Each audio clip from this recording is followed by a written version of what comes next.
ఎక్కడో ఐఐటీలో టాప్ ఐఐటీలో ఉన్న కొంతమంది స్టూడెంట్స్ సీఈఓస్ కింద లేదా 1-2 కోట్లు సంపాదించినటువంటి కొంతమందిని చూపించి మొత్తం దేశం అంతా ఈ విధంగా ఉంది లో శాంపుల్ తీసుకుని చెప్పడం ఏదైతే ఉంటుందో అది కరెక్ట్ కాదు. సో ఇది చాలా గోవాకి లైన్. అలాగే సౌత్ కొరియాలో మీరు తీసుకున్నట్లయితే సౌత్ కొరియాలో ఏదైతే మీకు ఎగ్జామ్ ఉంటుందో సీసాట్ అంటామండి, సున్నింగ్ అంటామంటే యాక్చువల్గా అంటే దీంట్లో వచ్చేటప్పుడు కొరియన్ లాంగ్వేజ్ మ్యాండేటరీగా ఉంటుంది వాళ్ళకి.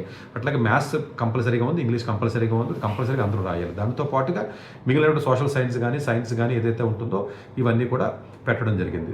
సో దీంట్లో ఉన్న బ్యూటీనెస్ ఏంటి అంటే అఫ్కోర్స్ మీరు అన్నది కంట్రీ అంతా ఒకటే కాబట్టి చైనీస్ కొరియన్ లాంగ్వేజ్ పెట్టుకున్నా సరే భారతదేశానికి మనం ఎలా మ్యాండేటరీగా పెడతామంటే అఫ్కోర్స్ ఏ రాష్ట్రం వాడు కూడా ఆ రాష్ట్రానికి పెట్టచ్చు, తప్పేమో తెలుగు అయితే తెలుగు అనేది ఇంకొకటి పెడితే ఆ లాంగ్వేజ్ని ప్రొటెక్ట్ చేయాలని చెప్పి చంద్రబాబు నాయుడు గారు లేకపోతే ఇక్కడ ఉన్న రేవంత్ రెడ్డి గారు లేకపోతే ఇక్కడ ఉన్నటువంటి ప్రైమ్ మినిస్టర్ చెప్తున్నారు. కాదండి, ఈ కాంపిటేటివ్ ఎగ్జామ్లో మ్యాండేటరీ చేసి పడేస్తే ఎందుకంటే జేఈలోని నీట్లోని ఇలాంటి వాటిలో తెలుగు లాంగ్వేజ్ లేకపోవడం వల్ల అది నిర్లక్ష్యానికి గురైంది. అదే లాంగ్వేజ్ ఒక్కసారి పెట్టి చూడండి, తప్పనిసరిగా అది చదువుతారు అందరూ కూడా. ఆ రకంగా లాంగ్వేజ్ మనం ప్రొటెక్ట్ చేసుకోవాలి తప్ప వెంకయ్యనాయుడు గారు వచ్చి లాంగ్వేజ్ ప్రొటెక్ట్ చేయండి, తెలుగు మంచిది, తెలుగు అంటే అమ్మ అంటే ఎవరండి పట్టించుకుంటాడు పిల్లలు, వాళ్ళందరికీ నాకు ఎక్కడ జాబ్లు వస్తాయి, ఎక్కడ మంచి సీట్లు వస్తాయి అంటారు.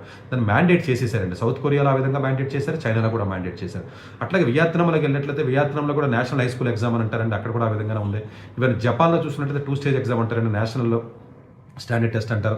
జపనీస్ లాంగ్వేజ్ మ్యాండేటరీగా ఉంటుంది, మ్యాథ్స్ ఉంటుంది, ఇంగ్లీష్ ఉంటుంది. అలాగే సెకండ్ లెవెల్ ఎగ్జామ్ వచ్చేటప్పుడు జనరల్ స్టడీ ఇంగ్లీష్ కానీ లేకపోతే సైన్స్ కానీ లేకపోతే సోషల్ స్టడీస్ కానీ ఆ విధంగా పెట్టి కొంత వాళ్ళు ఏ సబ్జెక్ట్ మీరు అండర్ గ్రాడ్యుయేషన్ వెళ్ళాలంటే ఆ సబ్జెక్ట్కి వెళ్ళొచ్చు. బట్ పేపర్ 1లో ఉన్నటువంటి మ్యాథమెటిక్స్ కానీ లోకల్ లాంగ్వేజ్ ఏదైతే ఉంటుందో లోకల్ లాంగ్వేజ్ మ్యాండేట్ చేశారండి వాళ్ళు.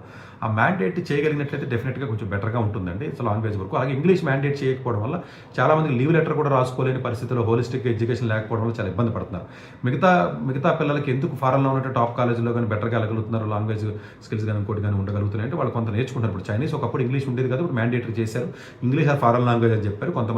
చాలామంది ఫారెన్ లాంగ్వేజ్ తీసుకుంటారు, నెమ్మదిగా ఇంగ్లీష్ వైపు వాళ్ళు కూడా వస్తున్నారు. వాళ్ళకి ఇంగ్లీష్ రాదు కాబట్టి ప్రపంచంలో ఇండియన్స్ ఇప్పటిదాకా ముందు ఉన్నారు. ఫ్యూచర్లో చైనీస్ కూడా ఇంగ్లీష్ అంతా నేర్చుకుని ఇప్పుడు స్కూల్లో మొదలు పెట్టారండి.